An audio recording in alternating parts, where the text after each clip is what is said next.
Tydzień temu byliśmy w RPA, dziś znów tam będziemy, a to za sprawą wywiadu z profesorem Geo Quinot z Uniwersytetu Stellenbosch, który zapowiadałem ostatnio.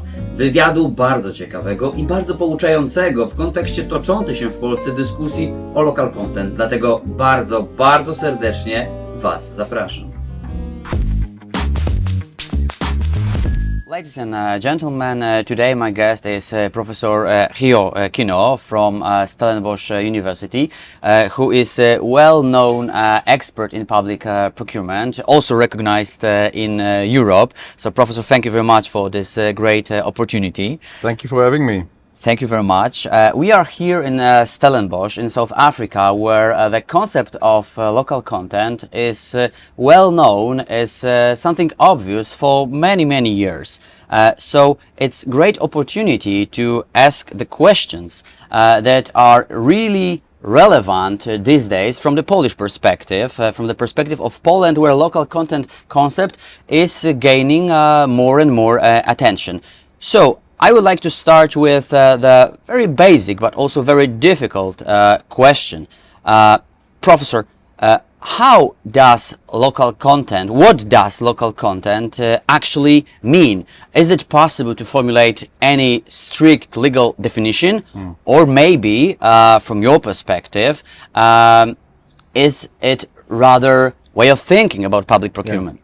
Yes, and that is really the key question. How one conceptualizes local content, what you mean when you say local content, I think is determinative of how you're going to implement it in public procurement. And it can mean many different things. It can mean you have manufactured in the country. It can mean that you are focusing on local suppliers. It can mean both of those things. And then, of course, there's a whole continuum within both of those things, where if you say, let's focus local content on goods produced within this country, are you talking about a full production? Are you only talking about assembly?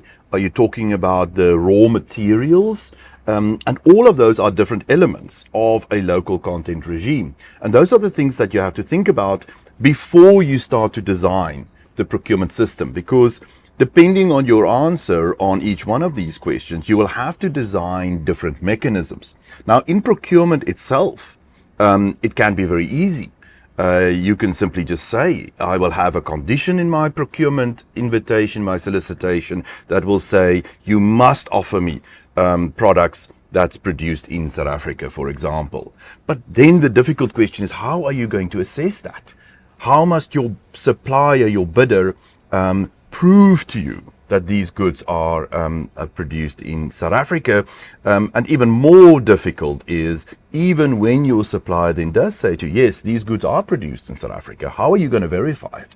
Because if you then award to that bidder, and there's another bidder that's unsatisfied and challenges you on that award and says, but no, these goods were all imported, how are you going to be able to determine that? And I think all of that really difficult design questions come down to this single key question you ask, and that is, how do we define it? Now, in my experience, the only way to do so is to have clear criteria that you're going to use to determine what do you mean with local content. I don't think one can have a definition. I don't think a definition works.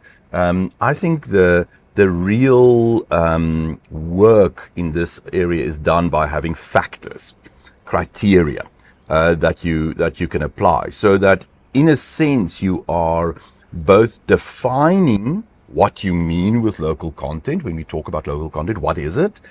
But at the same time, you are creating the tools that you will need to be able to implement it. So again, an example, if you were to say, let's focus on manufacturing. Let's say that is the thing we want to do. In South Africa, we've done a lot of that, where we use public procurement as an industrial development tool. We want to support local industry in particular sectors. And then we define and we say, local content in this particular program means that you must offer us goods that's been manufactured in South Africa to 70%. And we develop a standard behind that that will allow us to assess whatever good it is and to be able to determine, does this reach that 70% goal? And what that does is it both tells you what we mean with local content, what is our conceptualization, but simultaneously it gives us the tools that we can then insert into an actual procurement transaction. Okay, so it is definitely way of thinking about public procurement than very strict, precise legal definition. So I have another question. Of course, local content requirements are rooted in your constitution. Correct. As I understand that, in South Africa, but also in many countries of sub-Saharan Africa, Correct. local content is rather, it is not about protectionism. It is rather about strategic use of public Yes. procurement. It is about social policy, about transitional justice, etc. Absolutely.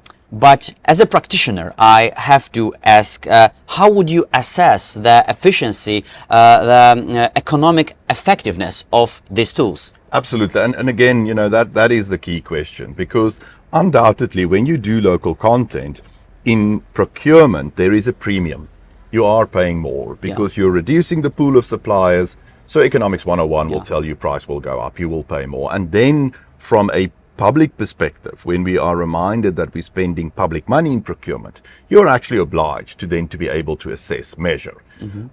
Because local content as a policy tool in procurement is of course not the only tool you've got. There are many other tools that you can use to support local industries, and you need to be able in the end to test whether using procurement as your policy tool rather than another policy tool is worth it. So you need to be able to measure, and I think that is the right question. It is very difficult to measure. That let's just be very clear about it. There is some sense of trust that you need to have in the system, but you can measure growth within a particular sector that's been targeted with a local content scheme. You can look at whether, for example, the South African case where we target very specific sectors or very specific commodities that we want to support. And then you can go and look at, did we see growth in that particular local sector? Do we have more manufacturing, for example? That's where data also then becomes critical. You must, in your procurement system, have good data. And of course, this is a big topic worldwide. We all struggle with data. I will not suggest in any way that in South Africa we've been able to solve that puzzle. But the moment that you start to think about localization, you must simultaneously think about the data that you're going to capture in your system that will be able to tell you over time, are we seeing an increase in suppliers to the state?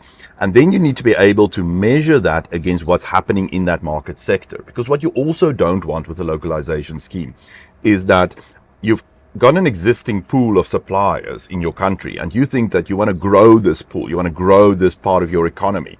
And now you introduce a localization scheme of procurement, and now they all just shift over to the procurement, to the public procurement sector. They're no longer serving the private sector as they used to. Now that is not helpful. You're not seeing growth there. You're not seeing, as in our case, redistribution. So what you want to be able to see is that there's a net gain, that it's added to the pool. And that you can do by having good procurement data where you can see, okay, we are now seeing that a bigger slice of this particular product, commodity, is now being procured locally. But we can compare that with economic data that shows us that the private sector is still buying the same or even more, hopefully, in the local market, so that production grows. I mean, I think that is very important.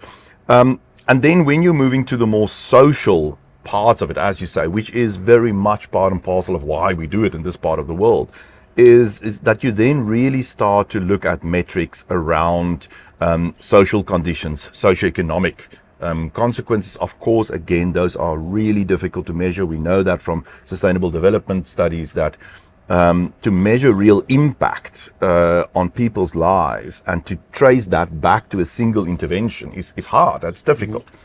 But it is still, again, possible to have a look at a particular sector, a particular commodity that you've intervened in by way of a localization scheme, especially when that localization is very local, when we're not talking just about South Africa, but we're talking about a particular region in South Africa or a particular municipality. Because then you can really focus on that area and you can say, let's go and look at these communities. Let's physically do a study to see if their lives have improved. Are there more jobs being created within this community? So did unemployment go down? And if we say, yes, it did go down, then we can track, why is that? Mm-hmm. And if we can, for example, then say that, we can see that this particular little factory in this area are now employing more people, then the next question becomes, why? It must mean their production has gone up. And then we can see, well, why did their production go up? We can go and look at their clients. And that's a way, a very simple way that one can then try to just get to an idea of what is working. What I will say is, what I think is quite important to be able to do that, is that you don't do localization just as this big blanket scheme, where you just say, let's just always buy South African and that's that. And now we just force everyone to do it. I don't think that's a good idea, because that makes it almost impossible to do the kind of measurement that I think you must be able to do. So what we've done in the past, and certainly will do again in the future when our new Procurement Act comes into operation, is a much, much more specific intervention, where a particular commodity is being designated for localization, so that we know we are focusing on that commodity. We're focusing, let's say, on canned vegetables, or we're focusing on furniture that's perhaps still too broad, chairs for schools. It has to be tailor-made too. Tailor-made. It has to be tailor-made. And I think that's also where, even before you go into this localization scheme, you do it on the basis of existing economic data that shows you that commodity is a commodity that can help us leverage economic development and better people's lives. So we can identify an area where we can say there's underdevelopment in that area. That's an area where, let's say, poverty is a particular big issue. What do we need in that area? What is being produced in that area that can be a lever? And we see, for example, let's say it's textile manufacturing.